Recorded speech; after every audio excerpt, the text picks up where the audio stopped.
Eu gostaria de nessa tarde, continuar a ministrar João 17, que nós começamos há 2 semanas atrás, não é? Nessa tarde nós louvamos e adoramos o nosso Deus, e eu particularmente fui muito tocado, né, pela presença do Senhor. Lembrei-me de algo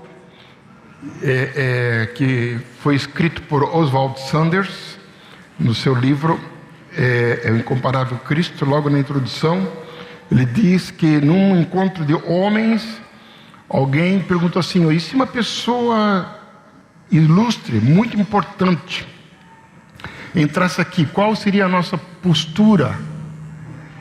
Aí alguém falou, isso foi na Inglaterra, alguém falou: se Shakespeare entrasse aqui, todos nós ficaríamos de pé para recebê-lo. E alguém perguntou: e se fosse o Senhor Jesus? Aí esse irmão que falou, ele teve a voz embargada e começou a tremer. Ele falou: se o Senhor Jesus entrasse aqui, nós nos ajoelharíamos na presença dele. Então, irmãos, ao estudarmos, ao lermos João 17, nós estamos diante do Senhor Jesus. São palavras dele, no momento crucial da sua vida, horas antes dele ser entregue. Estamos em terra santa, não é? Nós devemos, no nosso coração, ter essa disposição de nos ajoelharmos na presença dele. Até eu diria, voltando ao passado, que muitas vezes, em décadas passadas, quando nós estávamos louvando e adorando o Senhor, muitos irmãos se ajoelhavam, se quebrantavam na presença do Senhor. Hoje vemos pouco isso. Quero te incentivar a fazer isso. Se você sente-se tocado, porque o Senhor é presente, nós não o vemos, mas Ele é real, e Ele merece toda a nossa rendição, a nossa adoração a Ele.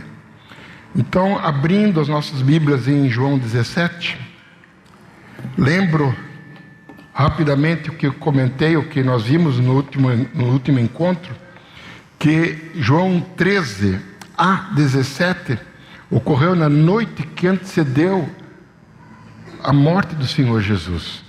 Representa quase 25% do Evangelho de João, não é?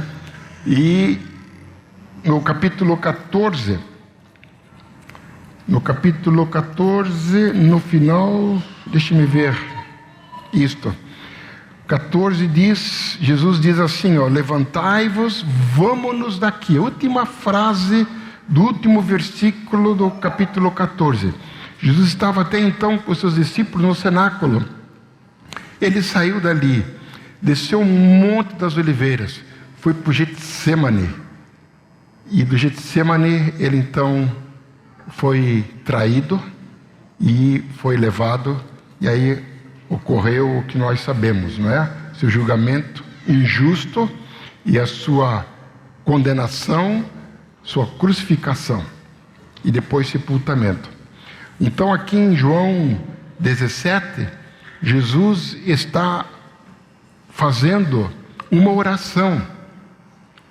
Aqui no capítulo 17, por isso digo, vamos nos ajoelhar na presença de Deus vivo e verdadeiro, porque o Senhor Jesus, Ele está desnudando o seu coração para os seus discípulos.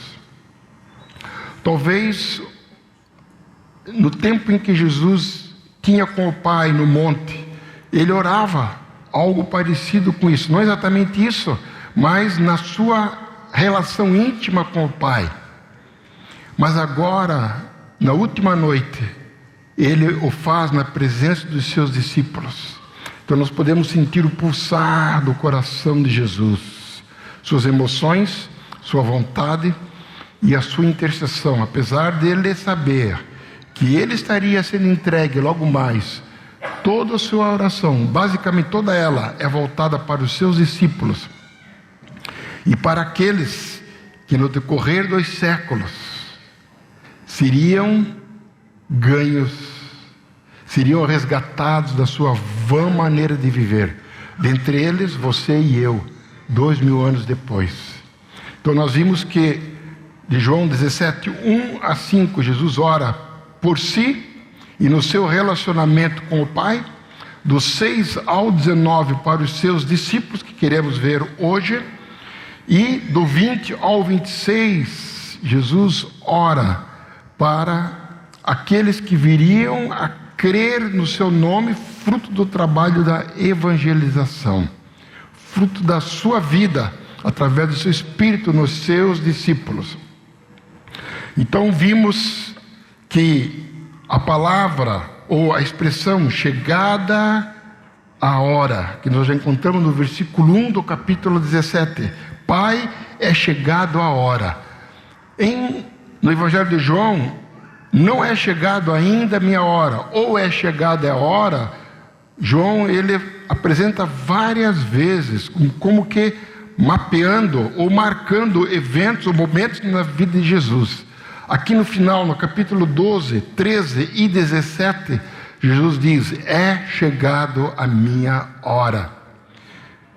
Praticamente na noite anterior. Então, chegada a hora significa, é a hora do confronto final. Porque Jesus, quando veio a esse mundo, ele veio como um intruso, não é? Ele, ao nascer, foi rejeitado pelo mundo. Você conhece alguém, além de Jesus, que nasceu numa manjedoura? Por mais pobre que seja? Não conheço. Mas Jesus não foi aceito em lugar nenhum. O único lugar tinha que ser junto com os animais. Ali ele nasceu. Logo em seguida, Herodes quis matá-lo. E nós sabemos da sua rejeição. Mas era chegada a hora do confronto final, onde o príncipe desse mundo seria expulso, onde a dívida seria paga, onde o coração do Pai, toda a justiça que o Pai precisava para que pudesse voltar a ter comunhão com a sua criação, foi cumprida através de Jesus. Chegado era a hora. E também encontramos essa expressão para quê. São 17 vezes, ou 13 vezes que encontramos essa expressão para quê. Aqui em João 17, não é? Para quê significa resultado, propósito, razão de ser. Então, o Senhor Jesus sempre está dizendo o que ocorreu ou está acontecendo tem uma razão, tem um objetivo. E nós já encontramos aqui no versículo 1, Pai, é chegada a hora, glorifica teu filho, para que o teu filho também te glorifique. Vimos o que significa isso. O versículo 4 nos responde: eu glorifiquei-te na terra, tendo consumado a obra que me deste a fazer. O Senhor Jesus, nós vimos que o coração de Jesus não era ser glorificado, mas glorificar o Pai. A sua glorificação iria acontecer na sequência, mas antes ele precisaria completar a obra que o Pai o deu a fazer. Vire a sua Bíblia algumas páginas antes, esteja comigo em João capítulo 12, versículo 27, diz assim: agora a minha alma está perturbada, e que direi eu? Pai, salva-me desta hora, mas para isto vinha esta hora. Pai, glorifica o teu nome. Então veio uma voz do céu que dizia: já o tenho glorificado, e outra vez o glorificarei.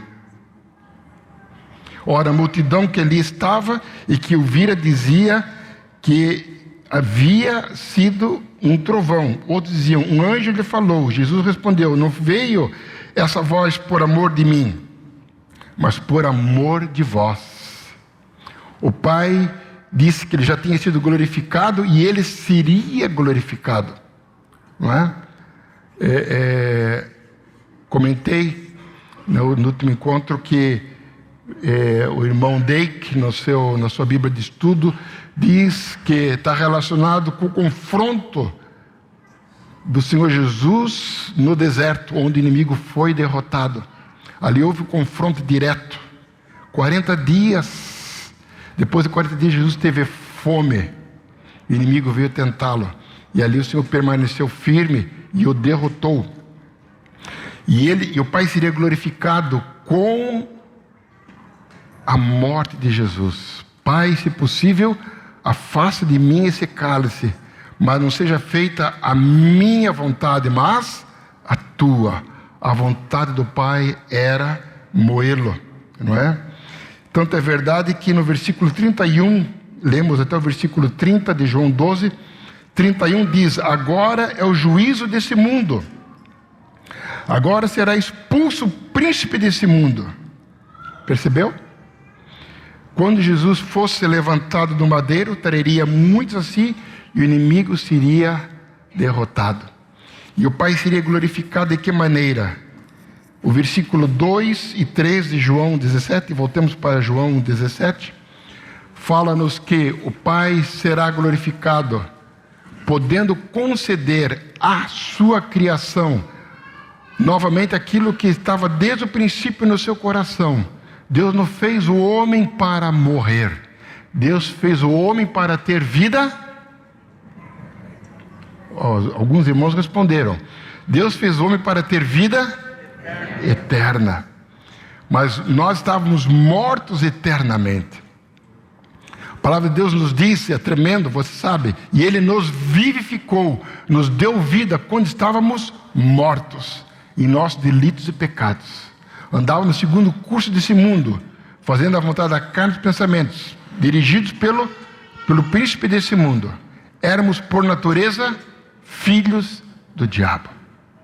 Mas Deus, sendo rico em amor, com muito amor que nos amou, nos resgatou. Jesus morreu a nossa morte para nos dar vida eterna. O versículo 2 e 3 fala desta vida. E o que significa essa vida? Mais que uma definição de vida eterna. Nós precisamos entender que aqui está todo o trabalho do Senhor. Ele venceu o inimigo para dar ao Pai aquilo que anelava o coração do Pai, poder ter comunhão conosco. Quando o véu foi rasgado, não é? Nós podemos entrar com ousadia por esse novo e vivo caminho, que foi a carne de Jesus, rasgada na cruz. E podemos entrar na presença do Pai, ter comunhão com Ele e receber dele a vida que Ele nos concedeu. Jesus disse: eu vim para que tenhais vida, e vida em toda a sua plenitude, ou vida em abundância. O inimigo veio para roubar, matar e destruir. Mas Jesus veio para dar a vida. O justo pelos injustos. Por isso que Ele foi o nosso substituto e o nosso representante na cruz do Calvário. Louvado e bendito seja o nome do Senhor. Depois do versículo 5, o Senhor Jesus fala da glória que Ele receberia. Nós sabemos que isso ocorreu quando lemos Apocalipse capítulo 5. Nós até cantamos os 2 cânticos que estão lá, que nós cantamos, não é? Digno és de tomar o livro, de abrir-lhe os selos, porque foste morto e com teu sangue compraste para Deus homens de toda a tribo, língua, povo e nação. E ao que está sentado no trono, a Ele a honra, a glória, o poder, a força, o domínio para todo sempre. Jesus foi glorificado, mas antes Ele glorificou ao Pai. Por isso que o inimigo é derrotado, e nós precisamos ter consciência e crescer no conhecimento do Senhor, para que possamos cumprir os desígnios do coração de Deus. Então aqui no versículo 6, o Senhor Jesus diz: manifestei o teu nome aos homens que do mundo me destes, eram teus, e tu me destes, guardaram a tua palavra. O Senhor manifestou o nome do Pai. Ninguém conhecia o Pai. Claro, os judeus tinham a Torá, o Antigo Testamento, mas se dependêssemos somente do que foi escrito, ou da natureza, ou da sua criação, nós certamente não conheceríamos o Pai, teríamos dúvidas. Mas porque Jesus revelou o Pai, ninguém jamais viu a Deus, o Deus unigênito que está no coração do Pai, esse o deu a conhecer. Jesus é a imagem do Deus invisível. Alguém disse que Jesus é a melhor foto de Deus que já foi tirada. Então somos gratos a Deus, porque pela vida de Jesus, sua obra redentora, conhecemos do amor do Pai, da misericórdia do Pai, do perdão do Pai, da graça que nos foi conferida através do seu Filho. Aqui ainda ele diz que me deste do mundo.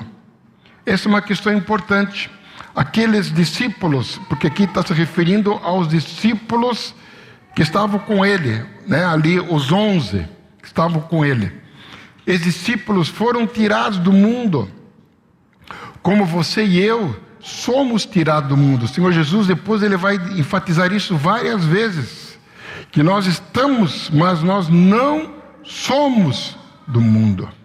Essa é uma questão que tem que ficar muito clara para nós, irmãos, porque a palavra de Deus nos exorta, nos ensina que não devemos nos conformar com esse mundo, não devemos amar esse mundo, muito menos ter amizade com esse mundo. Tudo que fazemos, o que nos permeia, está saturado do mundo. Quando você assiste um filme, mesmo que você tenha selecionado para não ter violência, o que é difícil, ou cenas de sexo, mas o mundo está ali. E você precisa ter olhos para discernir. Não é? Porque nós estamos aqui, mas não somos aqui. E esses discípulos, aqui, Jesus diz, desde que do mundo me deste, e guardaram a tua palavra. O Senhor Jesus os ensinou. Nós, quando lemos os evangelhos, nós podemos ler, ver em Mateus, Marcos, Lucas e João as palavras que o Senhor Jesus recebeu do Pai e ensinou. Ele deixou bem claro que ele nada fazia por ele mesmo, mas o que ele ouvia e recebia do Pai, ele ensinava. Versículo 8: porque lhes dei as palavras que tu me destes, e eles a receberam, e têm verdadeiramente conhecido que saí de ti, e creram que tu me enviaste. Irmãos, esse é um ponto importante, porque quando nós lemos aqui, eles receberam e têm verdadeiramente conhecido que saí de ti. Eles receberam a revelação. Você está lembrado da conversa de Jesus com os discípulos lá no norte de Israel, Cesareia de Filipe, quando ele perguntou: que dizem os homens ser filho do homem? E depois perguntou: e vocês, que dizem a respeito de mim? Sabemos a resposta de Pedro. Pedro falou: tu és o Cristo, o Filho do Deus vivo. Então, e o Senhor Jesus disse: bem-aventurado, porque essa resposta não vem de ti mesmo, meu Pai que está no céu te revelou. Então, irmãos, nós precisamos ter bem claro isso, que ninguém conhece perfeitamente o Filho senão o Pai, e ninguém conhece o Pai senão o Filho, e aqueles a quem Ele o revelar. O Pai revela o Filho, e o Filho nos revela o Pai. Ele diz: eu sou o caminho, a verdade e a vida. Ninguém vem, não vai, vem, passa por ele. Ninguém vem ao Pai senão por mim. Então nós, como discípulos de Jesus, nós precisamos conhecer bem. Aqui diz: e verdadeiramente tem conhecido que sei de ti e creram que tu me enviaste. Você conhece a Jesus? De ouvir falar? De cantarmos aqui? Ou você tem uma relação pessoal, um relacionamento com Ele? Nós precisamos conhecer a Jesus, experimentá-lo. Nós, ao ler a palavra, que o Senhor possa nos revelar verdadeiramente quem foi Jesus, 100% homem, 100% Deus. Muito das suas colocações aqui, só Ele, Deus, homem Deus, poderia fazê-lo. Não tinha outro jeito. Nós precisamos conhecer esse Jesus, da sua eternidade, antes de vir a esse mundo, da sua encarnação, o seu nascimento através da obra do Espírito Santo no ventre de Maria, sua vida, sua obra redentora por nós, sua morte. O que significa isto? Mas aquele homem pregado na cruz, o que isso representa? O que o querigma de Deus quer nos ensinar? Os homens presentes ali viram alguém sendo crucificado. Nós precisamos ver mais do que isso. Nós precisamos entender o que o Pai estava fazendo por mim e por você.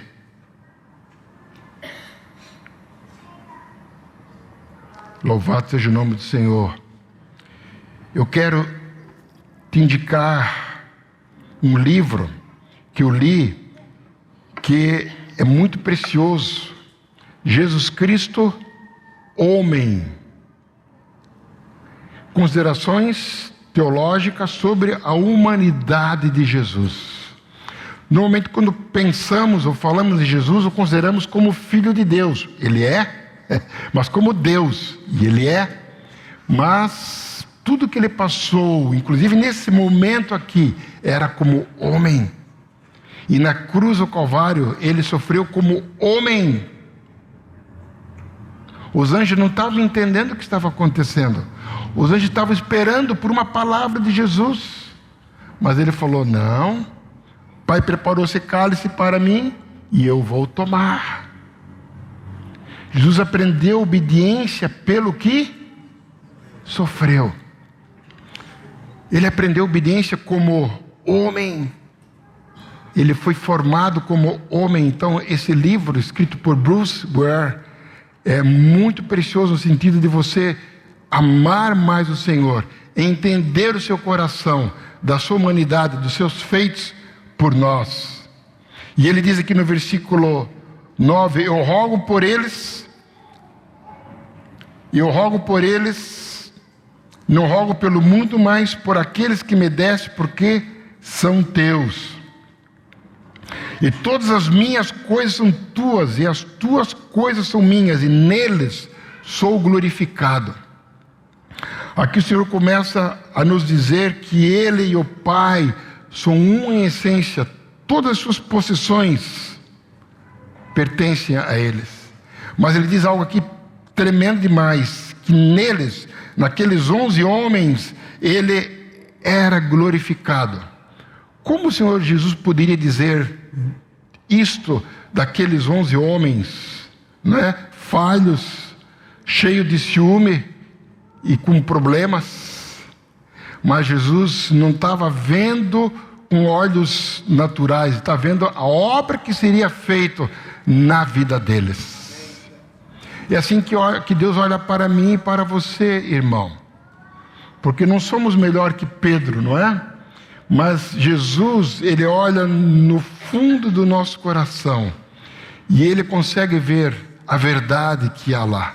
Ele consegue perceber a boa obra que Ele começou e que Ele vai completar. Louvado seja o Senhor. O Senhor foi glorificado através da vida desses homens. Ele disse, estão lembrados? Tu és disse para Pedro quando o conheceu.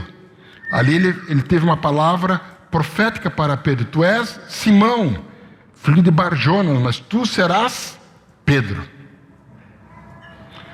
Nós sabemos o que significa Simão, é uma cana levada pelo vento. Assim era Pedro, um homem instável emocionalmente. Não se conhecia a si mesmo. Como nós não nos conhecemos a nós mesmos plenamente, podemos achar muita coisa que não somos, mas Deus vê o nosso coração, e Ele está trabalhando com vistas a completar a sua obra em nós. Tu és Simão, mas tu serás Pedro. A obra completa dele nos faria plenos. Quando nós abrimos nossas Bíblias, se você deixar ali em João 17, mas abrir um pouco à frente em Efésios, capítulo 1. Deixe-me ver quais são os versículos. Quero só citar 1.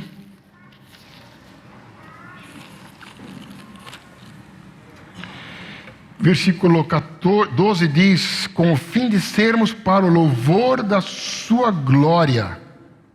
E depois o versículo 14 diz: o qual é o penhor da nossa herança, está referindo-se ao Espírito Santo, citado no versículo anterior, para a redenção da possessão adquirida, para o louvor da sua glória. Ou seja, para que através das nossas vidas, a vida do Senhor seja refletida. Você crê nisso, irmão? Que Deus quer ser conhecido através de mim e de você? É isso que diz aqui. E é isso que o Senhor Jesus está dizendo: neles eu sou glorificado. O Senhor já via a obra plena e completa. Isso é por demais tremendo. Versículo 11: e eu já não estou mais no mundo, mas eles estão no mundo. É claro que o Senhor estava no mundo, mas no dia seguinte Ele iria morrer. Ele já estava antevendo o que iria acontecer, mas que nós estaríamos no mundo. Eu vou para ti, Pai Santo, guarda-o em teu nome. Aqui nós temos um dos 3 pedidos que Jesus faz ao Pai para os seus discípulos. O primeiro está aqui no versículo 11: guarda-os em teu nome. O segundo está no versículo 15: livra-os do maligno. E o terceiro pedido está no versículo 17: santifica-os na tua verdade. A tua palavra é a verdade. Mas voltando para o versículo 11: Pai Santo, que sejam um, assim como nós somos um. Guarda em teu nome aqueles que me deste, para que sejam um, como nós somos um. Aqui nós estamos vendo que o Senhor Jesus está orando para que a unidade entre os seus discípulos pudesse acontecer, como existia entre ele e o Pai. Qual era a unidade que existia entre ele e o Pai? Não vamos nos delongar, nem avaliar isso de uma forma teológica, mas sabemos de forma simples que havia uma unidade plena, essencial ou vital e substancialmente. Eles eram um só, né? Eles eram um em toda expressão da vida. Jesus enfatizou isso muitas vezes, inclusive já citei João 10:10, eu vim para que tenhais vida e vida em toda a sua plenitude. Essa vida é a vida de Deus. Muitas vezes nós encontramos essa expressão: as minhas palavras são espírito e vida. Então, Jesus era um com o Pai em toda a expressão de vida, em toda luz e entendimento, e em todo amor, porque Deus é amor. É isso que o Senhor espera que seja uma realidade entre nós. Como que será possível, irmãos? E só será possível quando tivermos unidade ou realidade com o Deus Pai. João, quando escreve a sua primeira carta, diz que a nossa comunhão é primeiramente com o Pai e com seu Filho, Jesus Cristo. Fala-se muito em unidade no meio da igreja, mas a unidade emerge do meio do corpo de Cristo quando temos plena consciência que somos do Senhor, que fomos resgatados pelo sangue do Cordeiro, independente de cor denominacional, independente de ênfase doutrinária. Sou do Senhor, creio na sua obra, como diz Santo Agostinho, nas coisas essenciais, unidade. Obra dele por nós na cruz. Nas secundárias, liberdade. Se o irmão crê de um jeito que não é essencial, Deus vai revelar para ele ou para mim. Quem disse que eu estou certo? Mas nas coisas essenciais devemos ter unidade. Para termos unidade nas coisas essenciais, o que é essencial? Temos que ter comunhão com o Pai e com o Filho. E consequentemente com os irmãos. Fruto dessa realidade. Então quando Jesus ora, e depois nós vamos encontrar essa ênfase nos versículos mais à frente, que ele ora pela unidade, pela perfeita unidade entre os seus, assim como ele e o Pai são um. Se ele é o cabeça e nós o corpo, a vida do cabeça está sobre nós. Deixe-me dizer algo. O tempo avança muito rápido, não é? Mas no tempo que eu morei na Inglaterra, nós tínhamos um encontro anual. Teve um ano que houve 2 encontros, chamado Trumpet Call. Era uma chamada para juntos estarmos diante de Deus para louvá-lo, orar, interceder e adorá-lo. Isso acontecia em Birmingham, onde nós morávamos. Como a Inglaterra é um país pequeno, irmãos de toda a Inglaterra vinham até Birmingham. Então um ginásio grande, uma arena, um lugar para 15 a 20 mil pessoas, aquilo ficava lotado de pessoas. Irmãos de diversas denominações, ênfases doutrinárias, mas estávamos ali com o objetivo: orar, adorar, interceder, colocar a Inglaterra as necessidades daquele que nos resgatou. Então a unidade, ela ocorre quando nossos olhos estão fitos no Senhor. O irmão Campbell Morgan diz que a unidade é um problema quando a amargura e a divisão espiritual está no coração dos irmãos. Não é tanto a questão de estarmos em denominações diferentes, que é essa a realidade do cristianismo, mas o fato da divisão no coração. Que não haja no nosso coração divisão, irmãos, nem amargura. Que oremos, intercedemos por todos os irmãos. Por isso que nós aqui não colocamos um nome, não temos uma placa. Quando alguém pergunta para você, o que você diz? Nós somos da igreja em Joinville. Não somos a igreja, somos da igreja. Ou seja, somos o corpo de Cristo em Joinville. Onde tem um grupo de irmãos reunidos em nome do Senhor, lá os nossos irmãos estão. Como estamos aqui. Mas vocês são diferentes? Por que não colocaram o nome? Bom, existe um conceito.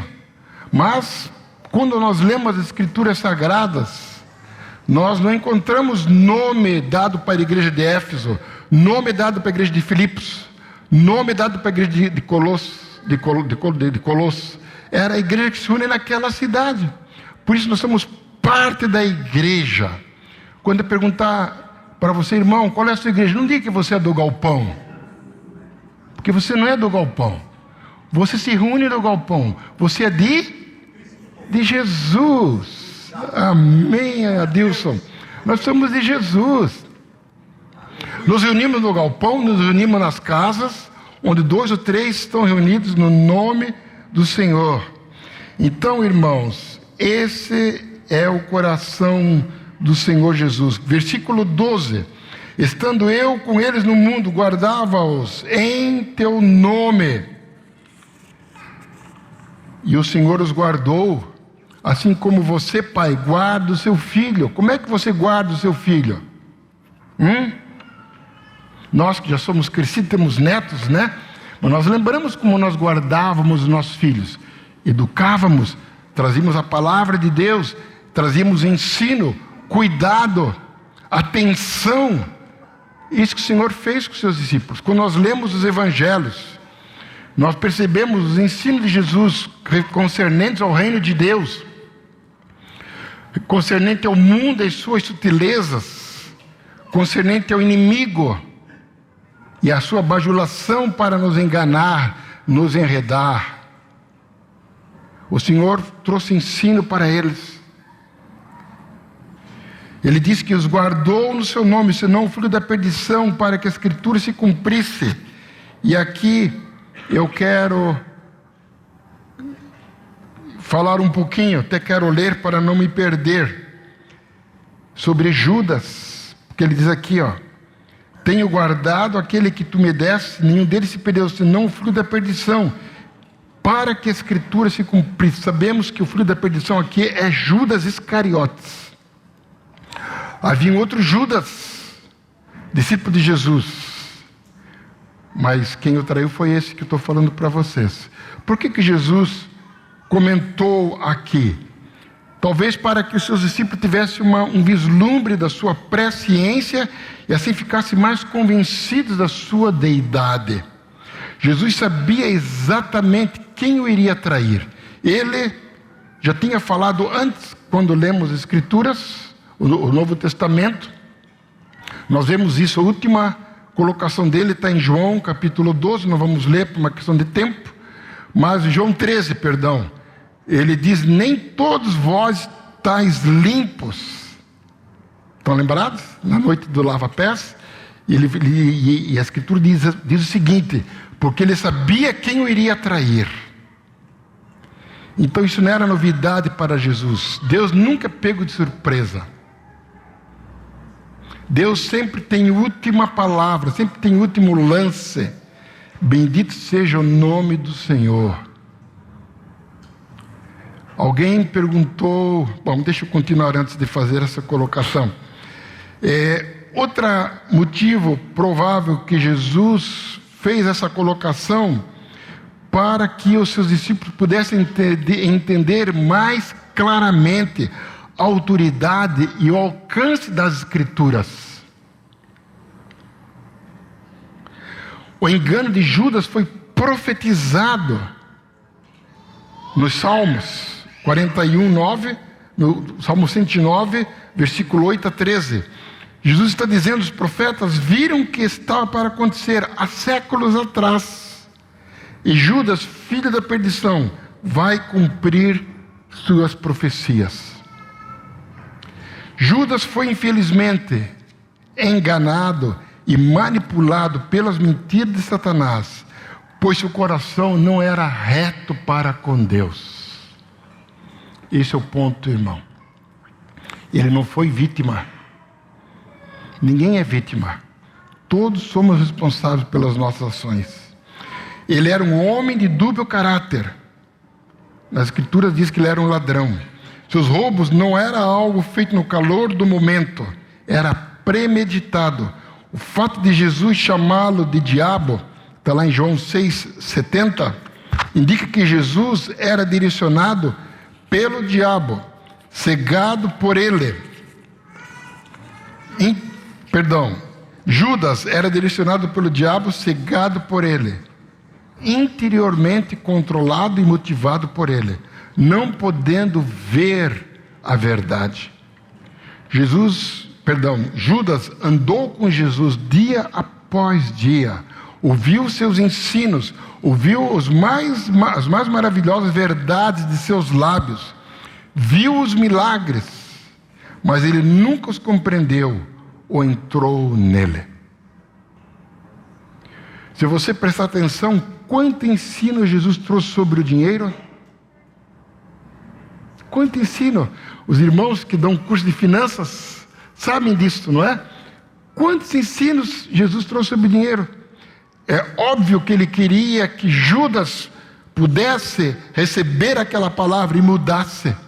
Porque se há arrependimento, há o perdão de Deus. Judas não traiu Jesus porque foi profetizado. Foi profetizado porque ele trairia Jesus. Você percebeu a diferença? Eu vou ler, porque é importante.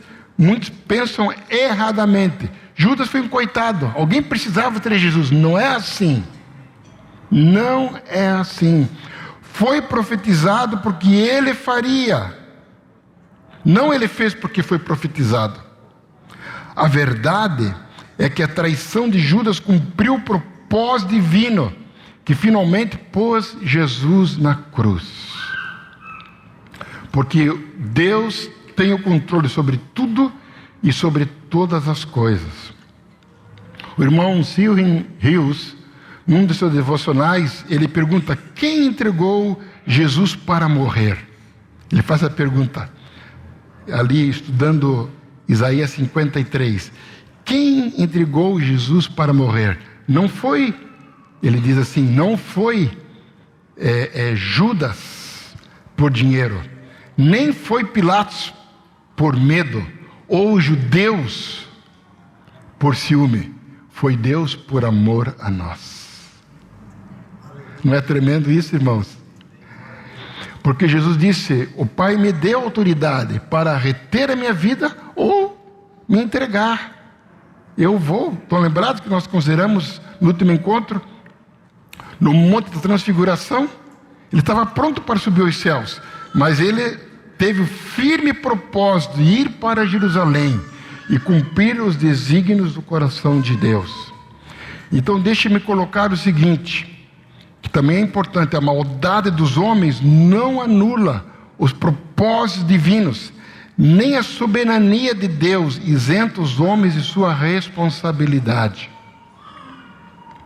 Nós encontramos isto claramente nas Escrituras Sagradas. Deus suscitou Babilônia para trazer juízo em Jerusalém. Mas depois Deus julgou Babilônia, porque eles agiram com o coração errado. Mas Deus pôde usar. E no final dos tempos, os homens vão se levantar contra Deus. Mas haverá um remanescente. E haverá aqueles que estarão no vale da decisão. Multidões e multidões no vale da decisão. Muitos vão se converter, irmãos. Outros não. Mas é importante nós entendermos isso, que a soberania de Deus não isenta os homens de sua responsabilidade. Quando lemos Amós, primeiro capítulo, nós vemos bem claro que ele vai falando de nações, de povos que foram levantados para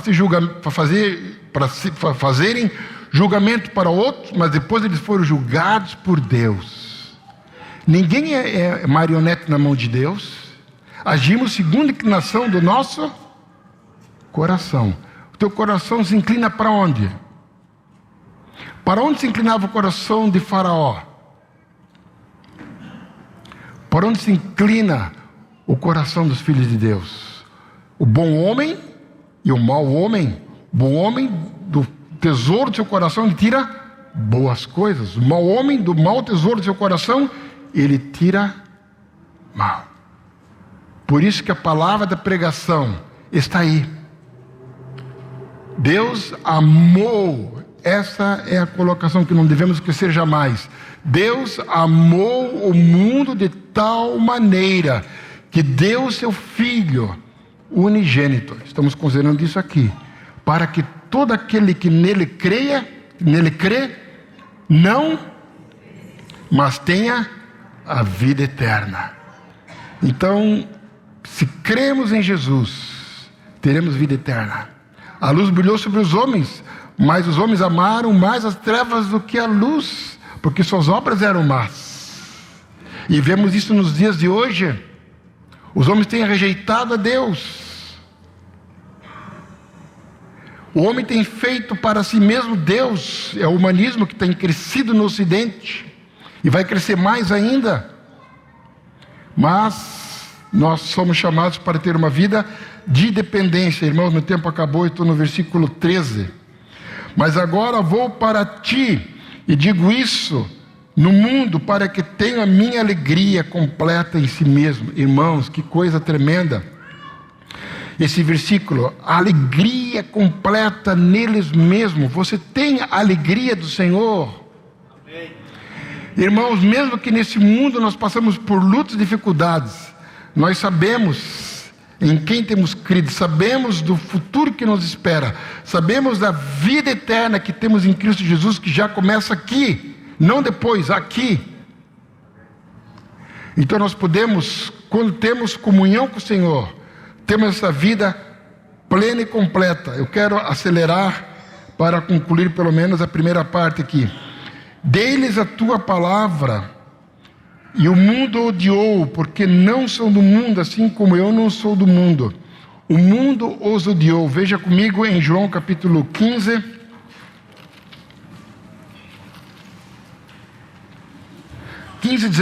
Diz assim: se fosses do mundo, o mundo amaria o que era seu, mas porque não sois do mundo, antes vos escolhi do mundo, por isso é que o mundo vos odeia. Nós fazemos parte da população que, se vivermos segundo as palavras do Senhor Jesus, seremos perseguidos. Todos quantos viverem segundo a palavra do Senhor padecerão tribulações, mas elas vão se acentuar. Louvado seja o Senhor por isso, porque nós vamos ter que aparecer, vamos ter que dizer: somos o Senhor, não importa o que aconteça. Então existe uma faixa na sociedade que a sociedade rejeita, mas que são os assassinos, são os sequestradores, os pedófilos e todo tipo de coisa ruim que a sociedade diz: não, esse não queremos. Mas a grande população do mundo está numa massa cinzenta, se conformando com o presente século. Mas se somos o Senhor, fazemos parte de uma minoria, que seremos odiados e perseguidos, como Jesus foi odiado e perseguido, porque Ele era santo. A sua vida reta trazia dificuldade para aqueles que conviviam com Ele. Ele os confrontava, Ele os desafiou: quem me convence do pecado? Ele era um homem reto e santo. Somos chamados para viver essa vida, irmãos. Louvado seja o Senhor. Diz o versículo 15: mas não peço que os tire do mundo, mas que os livre do mal. O Senhor não vai nos tirar do mundo, porque enquanto estamos nesse mundo, a obra do Senhor está sendo aperfeiçoada em nós.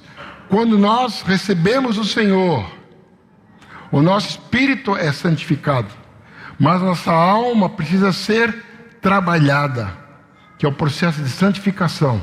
Neste processo de santificação, vamos conhecendo o Senhor mais e mais, e tendo condições de discernir o inimigo e vencê-lo também. Como diz a palavra: jovens, sois fortes, porque a palavra de Deus permanece em vós, e já vencestes o maligno. Somos sal da terra e luz do mundo. Somos o terminal visível de Deus a esse mundo. Por isso que o Senhor está nos deixando no mundo. Paulo falou: não sei se quero ir ou quero partir. Gostaria de ir e estar com o Senhor, mas se para o Senhor é melhor que eu fico. Ele ficou mais algumas décadas depois disso, não é? Então, somos chamados para sermos embaixadores do Senhor. Através de nossas vidas, Deus quer trazer reconciliação a este mundo. Então, é tremendo, irmão, saber que Deus quer ser conhecido através de nós. Quem teve no retiro da maturidade agora, ouviu as fitas do encontro, estão lembrados do irmão Cláudio, que ministrou sobre o retiro como todo, foi sobre a vida vitoriosa, à luz de alguns pontos, não é? O Cláudio trouxe sobre a vida em Canaã. Então ele considera que ao entrar em Canaã, a primeira cidade a ser derrotada precisava ser Jericó. Havia uma razão para isso. Ele diz que Jericó significa perfume, fragrância. Havia fortalezas. Jericó era rodeada por 2 fortalezas. E nós precisamos, quando entramos na vida plena com o Senhor, depois dos 40 anos de deserto, nós precisamos permitir que a fragrância de Cristo e o perfume de Cristo seja liberado de nossas vidas. Ele não pode ficar encapsulado dentro de nós. Não peço que os tire do mundo. É aqui que a fragrância de Cristo será conhecida através de nós. Quando você está com seus amigos, com seus familiares, com seus colegas de trabalho, é a fragrância de Cristo que é percebida, ou é o Valmirzão? Coloca o seu nome ali, não deixa eu sozinho aqui. Não é? Que cada vez mais nós diminuamos para que a fragrância de Cristo possa aparecer. Segundo pedido, mas livre-os do maligno. Não é só o mundo que nos odeia, Satanás também nos odeia. E o Senhor diz: ora para que o Pai pudesse nos guardar. Ele é um inimigo astuto, é um ser inteligente que tem estratégias, e o engano e a dissimulação, a bajulação faz parte da sua estratégia. Mas de que forma?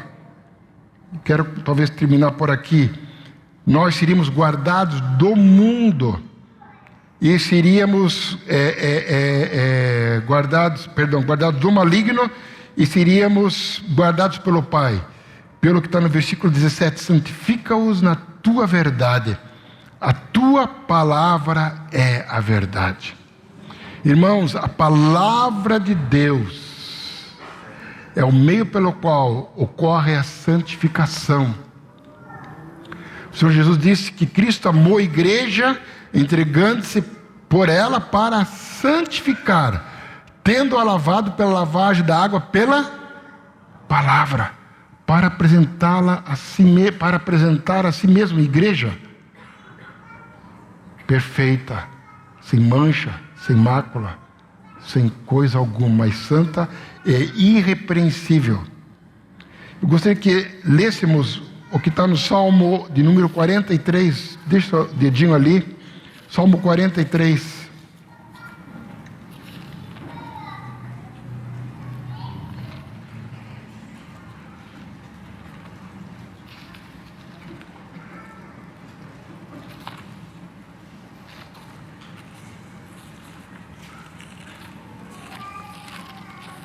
Salmo 43, versículo 3: envia a tua luz e a tua verdade para que me guiem. Então a obra da santificação ocorre através da operação do Espírito Santo que habita em nós e através da palavra de Deus. Quando meditamos na palavra de Deus, o Espírito de Deus traz luz para que a palavra logo seja rema em nossas vidas. E assim o Senhor possa revelar e possa nos mostrar, e nós possamos dizer: eis-me aqui, Senhor. Termos um coração quebrantado para obedecer ao Senhor. Salmo de número 119, só quero comentar, só quero ler, não quero nem comentar porque o tempo acabou. Salmo de número 119.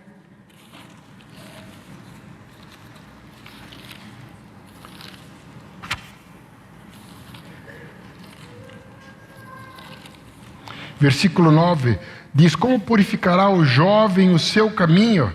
Podemos aqui colocar assim, como buscar em Deus a santificação não é o que está escrito, mas o sentido é o mesmo.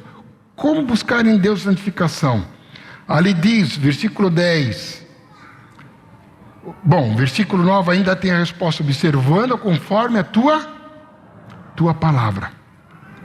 E a sequência dessa parte do Salmo 119, ele fala de esconder a palavra no coração, ele fala de declarar a palavra, de folgar na palavra, meditar na palavra, de recrear-se na palavra. Irmãos, nós somos chamados para sermos homens da palavra. Nós precisamos meditar e permitir que a palavra de Deus, que é a verdade, permeie a nossa vida. Então a oração de Jesus foi respondida, porque eles foram guardados no nome do Pai, eles foram guardados do maligno e eles foram santificados pela palavra de Deus. A razão disso é que eu estou aqui falando para vocês e que vocês estão me ouvindo. Nós somos parte da obra do Senhor no decorrer dos séculos. E através de nós, Deus quer que a palavra cresça e prevaleça. É o que ele vai considerar no versículo 20 ao 26. Só para citar os irmãos, Jesus faz 3 pedidos aqui também. Versículo 21 diz: para que eles sejam um, para que o mundo creia. Versículo 23, para que eles sejam perfeitos em unidade, para que o mundo conheça, e para que, onde estiver, eles estejam para ver a minha glória. Irmãos, nosso amado Senhor Jesus, antes de morrer, Ele considerou aqueles que estavam próximo dele, e considerou-nos. Por isso que nós devemos nos ajoelhar diante deste homem Deus, que deu sua vida por nós, e que pensou em nós, e intercedeu por nós, e orou por nós. Louvado e bendito seja o nome do Senhor. Amém? Amém. Quero te convidar para ficar de pé. Vamos orar ao Senhor. Pai querido, verdadeiramente estamos pisando em Terra Santa, quando percebemos o teu amor e o teu cuidado para conosco. Nós só temos que nos ajoelhar e dizer: eis-me aqui, Senhor, compraste-me com teu sangue, pertenço a ti, quero te servir, quero te adorar por toda a vida. Senhor, dá-nos um coração responsivo a ti. Senhor, que a tua palavra não volte vazia, mas que ela encontre em nós corações boa terra, para que possa germinar, frutificar. Encontre em nós, Senhor, homens dispostos a cumprir os desígnios do teu coração, que unidade seja uma realidade em nossas vidas, com os nossos irmãos, porque temos comunhão contigo primeiramente, pertencemos a ti. Amplia a nossa visão, Senhor, do teu reino, da tua igreja, quando tu dissesse: eu edificarei a minha igreja. Estava pensando na tua igreja universal, e as portas do inferno não prevalecerão contra ela. Tu estavas orando, Senhor, como vimos aqui em João 17, para que isso acontecesse. Isso tu orou, Senhor, por unidade. Mostra-nos, Senhor, e ajuda-nos a fazer parte dessa realidade da tua obra, ainda que vemos tantas coisas, mas que não sejamos parte disso, que possamos guardar a unidade do Espírito no vínculo da paz, porque é um só corpo, um só Senhor, uma só fé, Senhor, do qual todos nós pertencemos. Ajuda-nos e conduza-nos em ti mesmo, Pai. Te pedimos isso no nome de Jesus, o Senhor. Amém e amém. Eu quero um amém bem forte da igreja. Amém? Amém. Mais uma vez, amém? Amém. Louvado seja o Senhor. Amém.